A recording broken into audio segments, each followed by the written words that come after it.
risks of overbuilding crypto infrastructure. Unlike previous eras of the Internet, Web3 infrastructure has far outpaced applications development. Jesus Rodriguez explains why that could be a problem.By. Jesus Rodriguez, edited by Benjamin SchillerUpdated December 17, 2024, 11:12 p.m. UTCPublished December 17, 2024, 11:09 p.m. UTC. The Web3 ecosystem is often regarded as the next infrastructure of the Internet. However, nearly 10 years after the release of the Ethereum white paper, we have very few mainstream applications running on that infrastructure. Meanwhile, we continue to see the emergence of new infrastructure building blocks everywhere. L1, L2, and L3 blockchains, rollups, ZK layers, DeFi protocols, and many others. While we might be building the future of the Internet with Web3, there is little doubt that we are overbuilding the infrastructure layer. Currently, the ratio between infrastructure and applications in Web3 has no parallels in the history of technology markets. Why is this happening? Simply because it's profitable to build infrastructure in Web3. Powered by 00:03/47:17106.2K0 Kango, Halliburton's Bitcoin mining play, Rhodium lawsuit, and strategic BTC reserve, STLP0 fill. Hashtag FF3E5F. .ST1 fill. Hashtag FEF.ST2 fill. Hashtag FF3E5F. Share.CLSX 1 isolation. Isolate. .CLSX 2 fill. Hashtag FF3E5F. .CLSX 3 fill. Hashtag FFF. Next day story continues below. Don't miss another story. Subscribe to the Node newsletter today. See all newsletter. Sign me up. By signing up, you will receive emails about CoinDesk products and you agree to our terms of use and privacy policy. Web3 defies some of the conventional market adoption patterns in tech infrastructure, creating both a rapid path to profitability and unique risks for its evolution. To explore this thesis further, we must understand how value is typically created in infrastructure technology trends, how Web3 diverges from this norm, and the risks posed by overbuilding infrastructure. The infrastructure application value creation cycle in tech markets. Traditionally, value creation in tech markets fluctuates between the infrastructure and application layers, finding a dynamic balance between the two. Take the Web 1 era as an example. Companies such as Cisco, IBM, and Sun Microsystems powered the infrastructure layer of the Internet. But even during those early days, applications like Netscape and AOL emerged to capture significant value. The Web 2 era was driven by cloud infrastructure, which then triggered SaaS and social platforms, catalyzing the creation of new cloud infrastructure. More recently, trends like generative AI began as an infrastructure play with model builders, but applications such as ChatGPT, NotebookLM, and Perplexity quickly captured momentum. This, in turn, drove the creation of new infrastructure to support a new generation of AI applications, a cycle that is likely to continue for several iterations. This constant value creation balance between application and infrastructure layers has been a hallmark of technology markets, making Web3 a notable anomaly. But why is this imbalance so evident in Web3?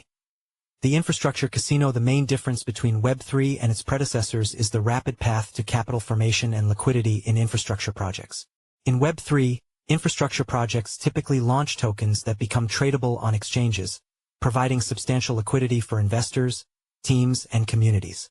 This contrasts with traditional markets, where investor liquidity is typically realized through company acquisitions or public offerings, both of which usually take considerable time. Most venture capital firms operate on a 10-year investment cycle or longer. While rapid capital formation is one of the benefits of Web3, it often misaligns team incentives, discouraging long-term value creation. This infrastructure casino is a risky pattern in Web3 because it incentivizes builders and investors to prioritize infrastructure projects over applications. After all, who needs applications when L2 tokens can achieve multi-billion-dollar valuations in just a few years with minimal usage? This approach presents several challenges, and many of them are subtle and difficult to address. The challenges of overbuilding Web3 infrastructure. 1. Building without adoption feedback. Perhaps the most significant risk of overbuilding infrastructure in Web3 is the lack of market feedback from applications built on top of that infrastructure. Applications represent the ultimate expression of consumer and business use cases and regularly guide new use cases in infrastructure. Without application feedback, Web3 risks building infrastructure for imaginary use cases that are disconnected from market reality. 2. Extreme liquidity fragmentation. The launch of new Web3 infrastructure ecosystems is one of the main contributors to liquidity fragmentation in the space. New blockchains often require billions of dollars to bootstrap liquidity and attract Tier 1 DeFi projects to their ecosystems. Over the past few months, the creation of new L1 and L2 blockchains has outpaced the influx of new capital into the market. As a result, capital in Web3 is more fragmented than ever, creating significant adoption challenges. Point 3. Inevitable. Increasing complexity. Have you tried using some of the wallets, dApps, and bridges for newer blockchains? The user experience is typically difficult. Tech infrastructure naturally grows more complex and sophisticated over time. Applications built on that infrastructure typically abstract away this complexity for end users. However, in Web3, where there is a lack of application development, users are left to interact with increasingly complex blockchains, leading to friction in adoption. Point 4. Limited developer communities. If Web3 infrastructure has outpaced capital formation, then the challenge is even greater when it comes to developer communities. dApps are built by developers, and creating new developer communities is always a challenge. Most new Web3 infrastructure projects operate with very limited developer communities because they pull talent from the same existing pool, which is simply not large enough to sustain the vast amount of infrastructure being built. Point 5. Widening gap with Web2. A side effect of overbuilding infrastructure in Web3 without app adoption is the widening adoption gap with Web2. Trends such as generative AI are powering a new generation of Web2 apps and redefining sectors like SaaS and mobile. Instead of tapping into this momentum, the predominant trend in Web3 continues to be building more blockchains. Ending the vicious circle. Launching L1 and L2 blockchains is a profitable business for investors and development teams, but that doesn't necessarily translate into long-term benefits for the Web3 ecosystem. Web3 is still in its early stages, and while more infrastructure building blocks are certainly needed, most of the industry is currently building infrastructure without market feedback. That market feedback typically comes from applications using the infrastructure, but such applications are largely absent in Web3. Most usage of Web3 infrastructure comes from other Web3 infrastructure projects. We continue to build infrastructure, launch tokens, and raise capital, but we are effectively flying blind.